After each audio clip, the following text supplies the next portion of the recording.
Hello guys, Radhe Radhe. आज के इस वीडियो पर हम लोग पढ़ने वाले हैं कनेक्टिव टिश्यू प्रॉपर। तो बेसिकली मैंने कनेक्टिव टिश्यू का इंट्रोडक्शन दे दिया था। मैं लास्ट क्लास को रिमाइंड करती हूँ। कनेक्टिव टिश्यू क्या कंसिस्ट करते हैं? मैट्रिक्स कंसिस्ट करते हैं और सेल्स कंसिस्ट करते हैं और फाइब्रोब्लास्ट सेल्स जो कि फाइबर्स के अंदर आते हैं। ठीक है। मैट्रिक्स बेसिकली ग्राउंड स्ट्रक्चर रहता है, उसके एग्जांपल्स भी मैंने बताए थे। सेल्स बेसिकली क्या क्या सेल्स होते हैं? Macrophages, mast cells and fibres में white fibres and yellow fibres mainly मैंने बताए थे। और एक रेटिकुलिन फाइबर होता है जो कि मैं आज बताऊंगी। तो बेसिकली हमारा कनेक्टिव टिश्यू जो है मैम, वो दो तरीके का होता है। That is first one is connective tissue proper, जिसमें आप फाइबर्स का अरेंजमेंट देखोगे, साथ ही साथ आप फैट का अरेंजमेंट भी देखोगे एंड सम एरियोलर टिश्यूज़ के अरेंजमेंट्स को देखोगे या पढ़ोगे। उन्हीं को हम लोग कनेक्टिव टिश्यू प्रॉपर बोलते हैं। लेकिन जो स्पेशलाइज्ड कनेक्टिव टिश्यू है वो हम लोग नेक्स्ट वीडियो में पढ़ेंगे। ठीक है, we are going to study in the next video. तो let's start the connective tissue proper. Connective tissue proper जो है वो बेसिकली ये जो आप डायग्राम देख रहे हो, ये एक तरीके का फैट सेल है जिसको हम लोग क्या कहते हैं? एडिपोज सेल कहेंगे। एडिपोज टिश्यू के जो सेल्स होते हैं उसको एडिपोसाइट्स कहते हैं। ये एक फैट का सेल होता है। ठीक है, लेट्स स्टार्ट। तो सबसे पहले जो कनेक्टिव टिश्यू प्रॉपर है वो दो तरीके में डिवाइडेड है। पहला जो है that is loose connective tissue और दूसरा जो है वो क्या है? Dense connective tissue. ये दो तरीकों में कनेक्टिव टिश्यू प्रॉपर जो है वो डिवाइडेड है। जो लूज कनेक्टिव टिश्यू होता है उसमें सबसे पहले आते हैं एरियोलर सेल्स। एरियोलर क्या होता है ये मैं बताऊंगी। उससे पहले मैं ये बताऊंगी कि इनको लूज कनेक्टिव टिश्यू में क्यों रखा गया है।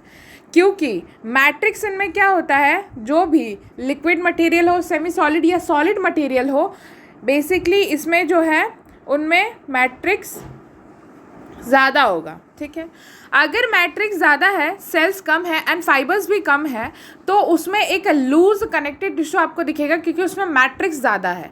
या फॉर एन एग्जाम्पल, ब्लड में अगर सेल्स की मात्रा लेस हो जाती है और पार्टिकल्स की मात्रा कम, गैसेस कम हो जाते हैं और सिर्फ आपको आधा से ज़्यादा क्या दिखेगा? सिर्फ और सिर्फ लिक्विड पार्ट दिखेगा, तो उसमें भी वो क्या हो जाते हैं? वो एक लूज टिश्यू में आ जाते हैं जिसमें ज़्यादा सेल्स एंड फाइबर्स प्रेजेंट नहीं है। जो ज़्यादा डेंसर नहीं है वो लोग लूज के कैटेगरी में आते हैं। अंडरस्टूड? और जो हमारा दूसरा टाइप है that is dense connected tissue, उसमें मैट्रिक्स कम रहता है लेकिन सेल्स एंड फाइबर्स ज़्यादा मात्रा में रहते हैं, जिसके कारण उनको एक डेंसर कैटेगरी में रखा गया है। Because of the presence of the cells and the fibres they are divided. तो ये भी नीट का क्वेश्चन है कि किस बेसिस पे दोनों को loose and dense connected tissue में रखा गया है।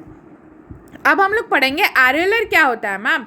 तो कोई भी सेल या फिर कोई भी सेल है, ठीक है, या कोई भी टिश्यू के पास कुछ स्मॉल स्पेसेस प्रेजेंट रहेंगे। हमारे पूरे बॉडी में ऐसा नहीं है कि पूरा का पूरा जो है कि पूरा का पूरा entire body consist of only cells and fibres and everything. There is no space present between them.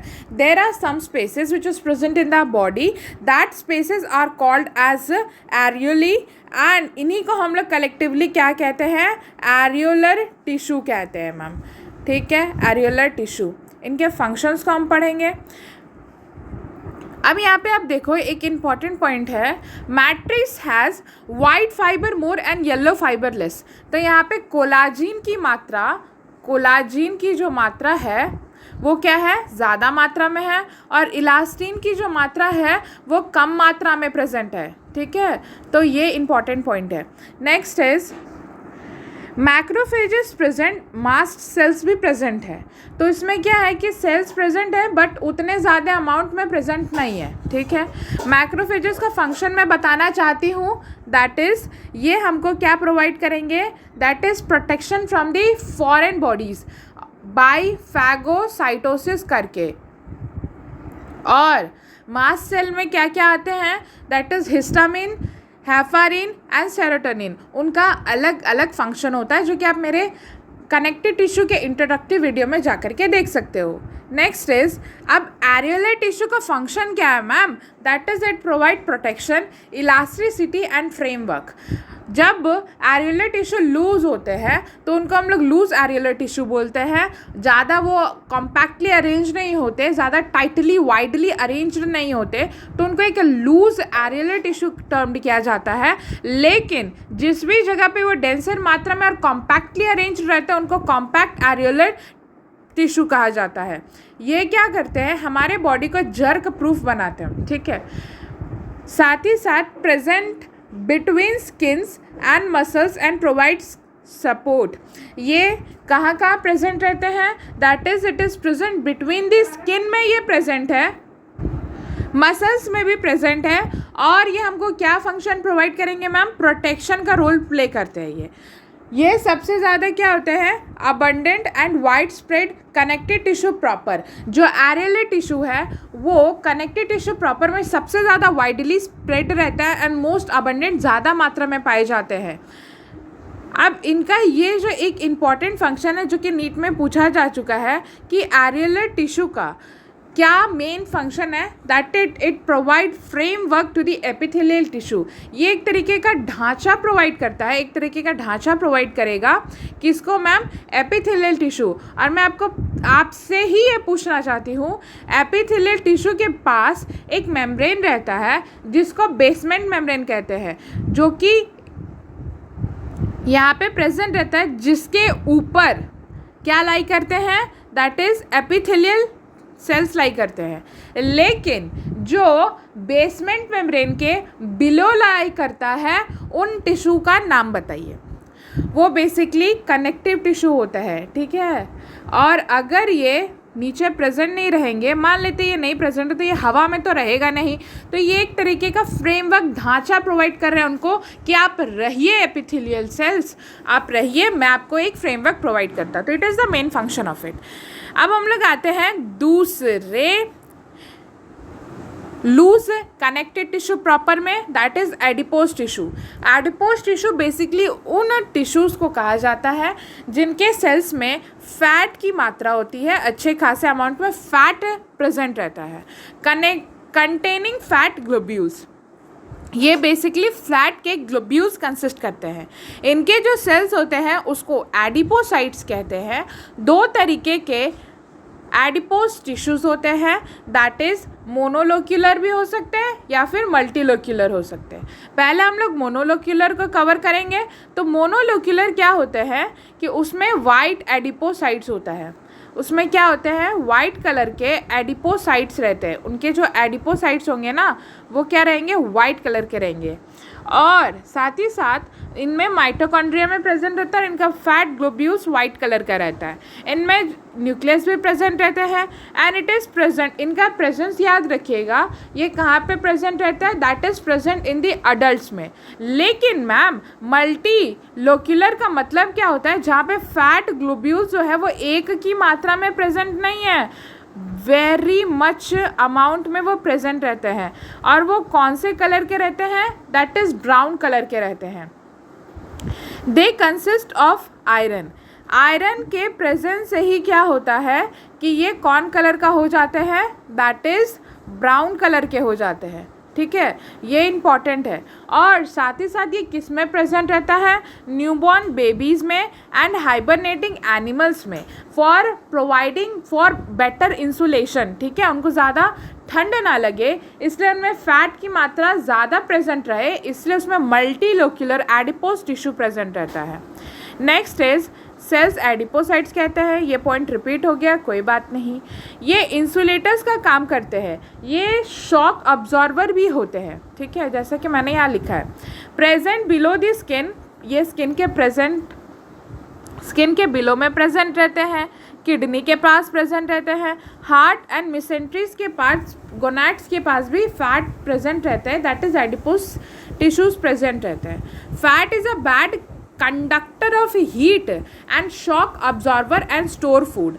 तो जो फैट होता है वो हीट का बैड कंडक्टर होता है, वो हीट को फ्लो नहीं होने देता है पूरे बॉडी में और वो शॉक को भी अब्जॉर्ब कर लेता है। साथ ही साथ it has a function that is it also stores food. For an example, these examples are very very important, that is hump of camel, camel का जो हम्प होता है वहाँ पे, ब्लबर ऑफ वेल, वेल का जो ब्लबर होता है वहाँ पे भी एडिपोज टिश्यूज़ का प्रेजेंस रहता है, and tail of merino sheep, merino sheep का जो टेल होता है वहाँ पे भी एडिपोज टिश्यूज़ प्रेजेंट रहते हैं. नेक्स्ट इज, अब हम लोग आते हैं डेंस कनेक्टेड टिश्यू में. डेंस कनेक्टेड टिश्यू जो रहता है, मैं फिर से बताना चाहूँगी, यहाँ पे जो मैट्रिक्स की मात्रा होगी वो कम मात्रा में होगी, एंड जो सेल्स एंड फाइबर्स का जो प्रेजेंस होगा वो ज़्यादा मात्रा में होगा, इसीलिए डेंसर मात्रा में प्रेजेंट रहते हैं. जो डेंस कनेक्टेड टिश्यू होता है वो बेसिकली फाइबर्स को कंसिस्ट करते हैं. दे mainly consist of fibres, that is white fibres and yellow fibres. Reticulin जो है वो हमारे सिलेबस में प्रेजेंट नहीं है, बट मैं फिर भी आपको एक थोड़ा सा उसका नॉलेज दे दूँगी क्या होता है. तो जो डेंस कनेक्टेड टिश्यू होता है वो दो तरीके का होता है, that is regular and irregular. Regular का मतलब क्या होता है, उन फाइबर्स का अरेंजमेंट मैम एक ही सीक्वेंस में हो, उसको हम लोग रेगुलर पैटर्न कह देते हैं. When the white fibres and the yellow fibres are arranged in a regular pattern, as you can see in the picture, ये एक रेगुलर बेसिस में प्रेजेंट है, तो इनको हम लोग रेगुलर डेंस कनेक्टेड टिश्यू कहेंगे. बट उससे पहले एग्जाम्पल जान लीजिए, टेंडन एंड लिगामेंट. टेंडन का मैंने कल बताया था, लिगामेंट भी बताया था, मैं फिर बता देती हूँ. Ligament consist of yellow fibres which join bone to bone, ठीक है. लेकिन जो टेंडन होता है वो वाइट फाइबर कंसिस्ट करता है और जो मसल से लेकर के बोन को ज्वाइन करता है. जो टेंडन एंड लिगामेंट में प्रोटीन प्रेजेंस होता है वो भी मैंने बताया था, दैट इज़ वाइट में कोलाजिन रहता है एंड येलो में इलास्टिन रहता है, ठीक है. ये दोनों रेगुलर डेंस कनेक्टेड टिश्यू के एग्जांपल्स हो गए. Next is irregular. अब इरेगुलर भी वैसे ही रहता है, जहाँ पे क्या होता है, when the white fibers and the yellow fibers are arranged in a irregular pattern, उनमें कोई इरेगुलर पैटर्न होता है, ठीक है, जैसे को तैसा प्रेजेंट हो जाते हैं, तो उनको हम लोग इरेगुलर पैटर्न बोलते हैं. हालांकि ये इंपॉर्टेंट बहुत है क्योंकि इसके बारे में नीट में क्वेश्चन पूछा जा चुका है. तो वाइट कोलाजिनस इरेगुलर, जब वाइट कोलाजिनस इरेगुलर प्रेजेंस होते हैं तो वो कहाँ पे प्रेजेंट होते हैं, उनके एग्जांपल्स को पढ़ेंगे. That is covering of various organs. For an example dura mater, जो कि एक कवरिंग है ब्रेन का, ठीक है, यहाँ पे ये प्रेजेंट रहते हैं. Pericardium covering of heart, periosteum covering of bone, perichondrium cartilage covering. Renal corpuscles kidney में प्रेजेंट रहते हैं, जो कि उनके भी कवरिंग होते हैं. ट्यूनिका एडवांटिटा, ये जो रहते हैं it is present in the gastrointestinal tract में. एंड ग्लिसल्स कैप्सूल, जो कि किसके कवरिंग बनते हैं, लिवर से हेपाटिक लोब्यूल्स तक. जो भी डक्ट्स निकलते हैं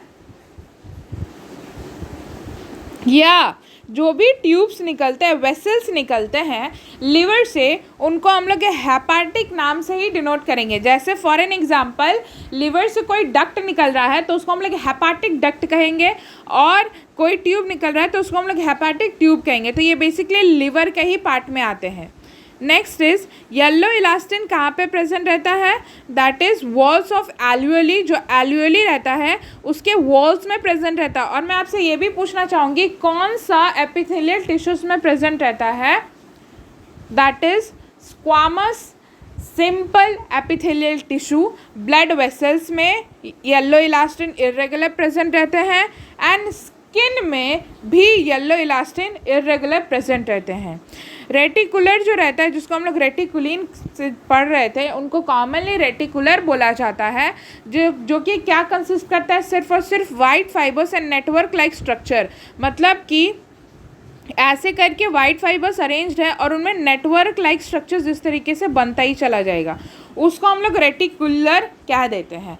this is all for the loose connective tissue proper and dense connective tissue proper. Thank you.